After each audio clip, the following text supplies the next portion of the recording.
Thank you so much कि आप लोग आए हैं। तो साइबर सिस्टम जो हमने शुरू करी थी, सबसे पहले तो हमने एसएसआर टेकविजन शुरू किया था। एसएसआर टेकविजन जो नींव की ईंट का पत्थर है, इसलिए उसका बोर्ड कहीं नहीं है, वो नींव में ही लगा हुआ है। अगर आप लोग देखेंगे तो उसका बोर्ड नहीं है कहीं पे। तो SSR Techvision was the basic where we started everything. It was actually मेरे साथ थोड़ा सा ऐसे हुआ ना कि 2014 जो है नरेंद्र मोदी जी के लिए और मेरे लिए बहुत अच्छा साल रहा।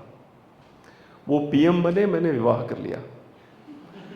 उन्होंने मई, मुझे याद है, मैं अपना हनीमून मना रहा था केरला में 2000 मई 26 को शायद प्रधानमंत्री पद की शपथ ली थी उन्होंने, और 16 मई को रिजल्ट आए थे।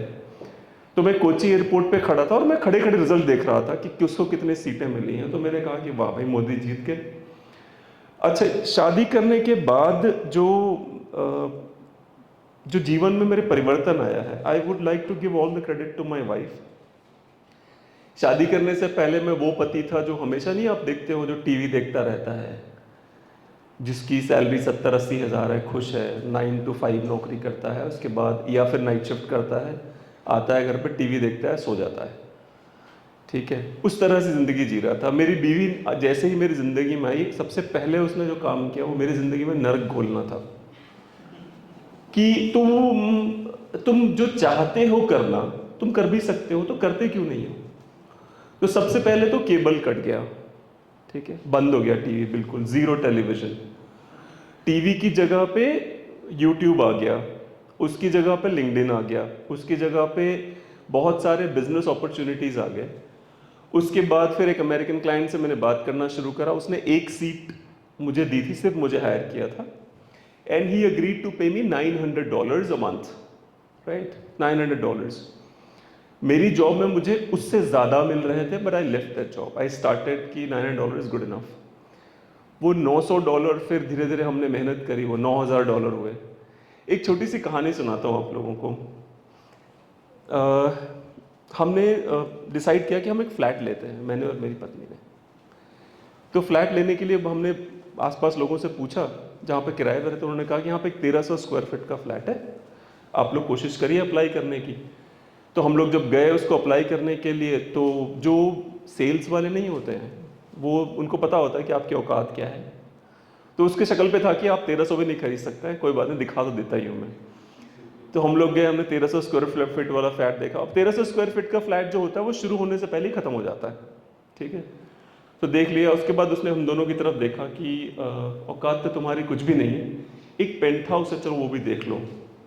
वो सेल्स वाले नहीं अपने आप को और बताना चाहते कि हम कितने महान हैं, चलो एक पेंट हाउस दिखाते हैं तुम्हें।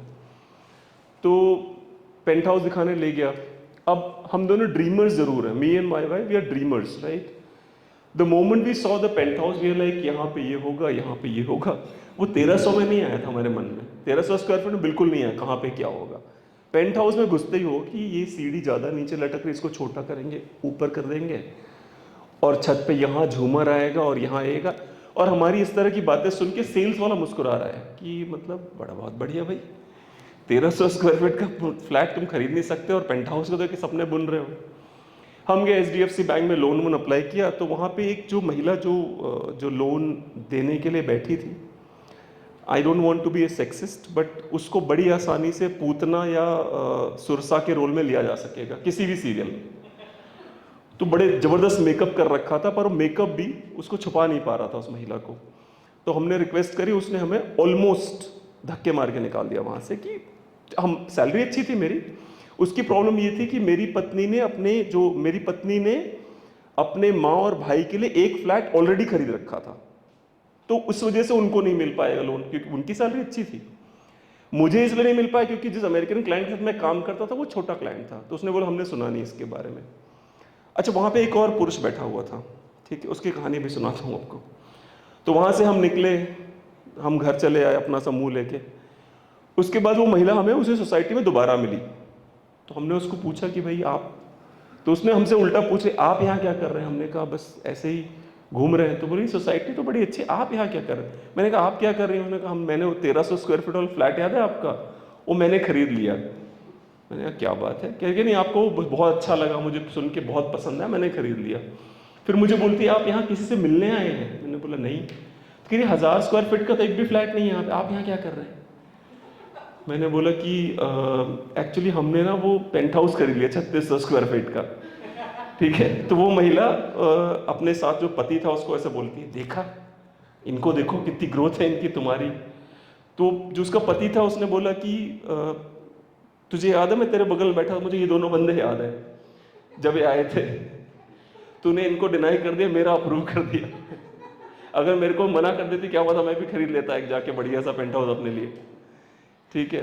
तो फाइनली बॉटम लाइन यही है कि जो ड्रीमर्स हैं आप लोगों में से, अगर आप ड्रीमर हैं, सपने देखना आपको आता है, तो पूरे ज़रूर होते हैं। जैसे मेरे पास जब मैंने स्टार्ट किया था, मेरी शादी हुई 33 इयर्स का था जब मैंने शादी की, उसके पहले मेरे पास एक भी 4 व्हीलर नहीं था, कोई गाड़ी नहीं थी, और मुझे स्विफ्ट पसंद थी और मेरी औकात वैगन आर की थी, पर मैंने वैगन आर कभी नहीं खरीदी, मतलब मैं बाइक से ही चलता था।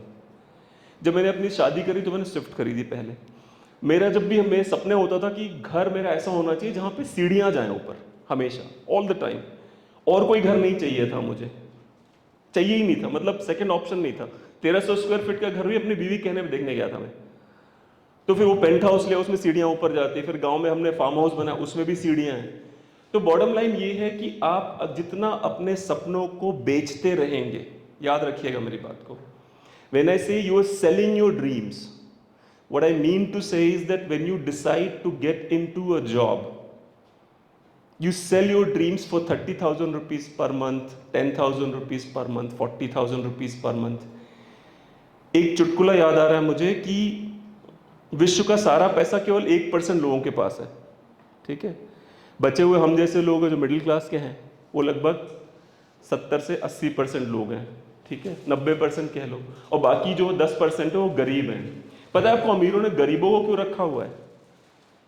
ताकि जो हम मिडिल क्लास है हमको देख के डरा सकें कि अगर नौकरी नहीं करोगे तो ऐसे हो जाओगे, ठीक है। तो स्लोली ग्रेजुअली आपको यही समझना पड़ेगा कि अपने सपने किसी सैलरी के लिए मत बेचिए। अगर आपको कुछ करने का मन है तो अभी से शुरू करिए, यू नेवर नो, क्या पता कल आप ऐसे यहाँ पे खड़े होकर लोगों से बात कर रहे हो। Thank you very much.